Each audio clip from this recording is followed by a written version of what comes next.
New York, either you love it or you hate it. In one way or another, it's not going to be what you think. The Elite series of books that we're about to focus on follows Casey McCloy through her new life in New York from the Midwest. I love the book covers. The third and last book of the series, called Simply Irresistible, has more adventures from Casey and her climb up that social ladder. Joining me now is the author, Jennifer Banash. Thank you so much, Jennifer, for being here. I know you're from L.A. We were just talking about how beautiful it is in Long Beach.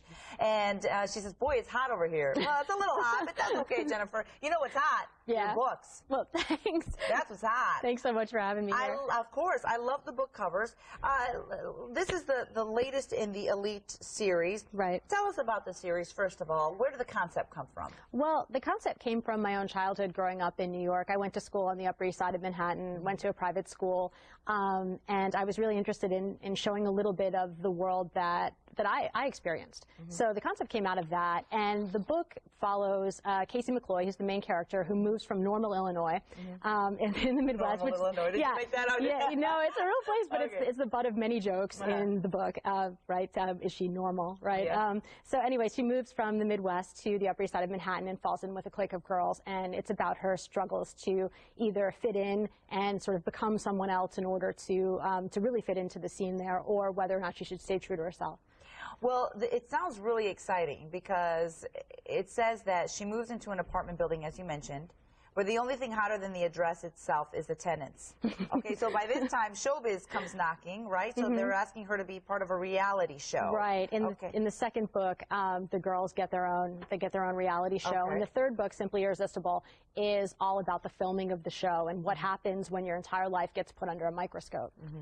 And so now this book isn't just about the glamorous life of New York and living in a way that they do there. Right. But it's also a way to talk about certain topics that teenagers have to go through. And you really send that message across really well. Let's talk about that a little bit. Yeah, that was really important to me when I was writing this series, because there are a lot of teen series for young girls, like Gossip Girl is a really popular one, where you know, it really showcases that glamorous life of Manhattan teens, but it doesn't really take any responsibility for showing them with problems or issues that they need to deal with. And that was really important for me in writing this book, in writing this series of books, that my characters would be flawed. They'd be real people, and they'd have real issues to deal with, issues that wouldn't go away at the end of every chapter.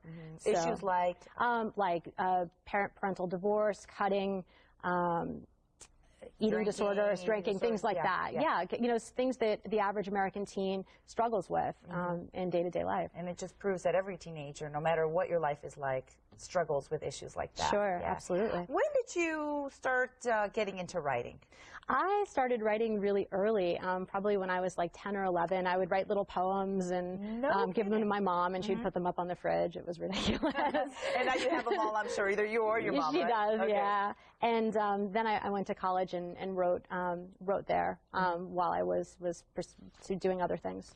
So this is the third book. How long has it taken you to get to this point right now, to where you have the third book in this series? Well, I wrote them all pretty quickly. I wrote them the entire series in a year. So I wrote. Wow, you're fast. Yeah, it was fast. So I wrote the whole series in a year, so it didn't take that long.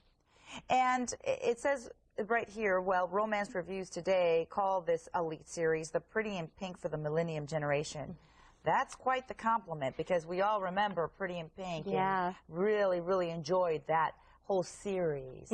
That's a huge compliment for me, too, because I'm a total child of the 80s and worship John Hughes movies. So to have that comment, I mean, immediately wanted that on the back of the book, you know, or the front of the book or wherever. I was like, put it on the book. I don't care where it goes. Hey, you got to brag about yourself. Exactly. Nobody else will, right? Exactly. Okay, good.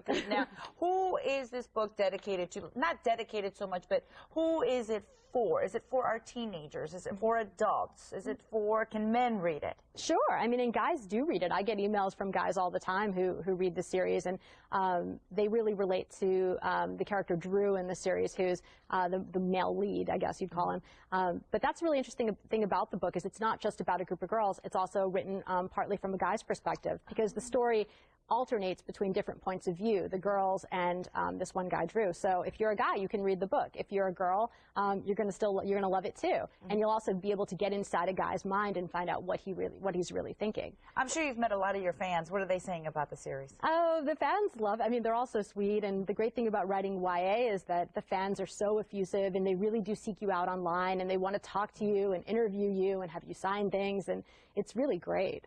Yeah. Do you get to meet a lot of do a lot of book signings, that kind of thing? Book signings are sort of getting rarer and rarer for authors because the publishers are finding out that it's online presence that really sells books more, which is really strange, but things moving that way. But when I do get to meet them, it's fantastic. I meet most of them online. And where online can we purchase the book? Everywhere. Amazon.com, BarnesandNoble.com, any online retailer should have it. What do you, as an author, think makes a good book? Plot. I like when things are happening, and also characterization. If I don't believe the characters, then I don't think it's a good book generally. If I can't relate or if I don't find them believable, I'm generally going to, toss it aside. Well, you would know. Awesome author. Thank you so much for being here. No, thank you. An elite novel, Simply Irresistible, the third of the series here. Really, you can get it anywhere online. We totally recommend that you do. And can you sign this for me before you leave? Absolutely. Okay, fantastic. Thank you so much, Jennifer, for being here. Thank Come you. back anytime. When's your next book coming out? Probably a year or so from now. Okay. Yeah. All right, then you'll keep us posted. Yeah, I will. All right, sounds good, Jennifer. Thank you. Thank you. And thank you for joining us, everyone. That's going to do it for us. We will see you again tomorrow. Our personal fitness trainer will be here. But for now, stay tuned for the news at noon with Pamela Prado. We'll see you tomorrow. Bye-bye.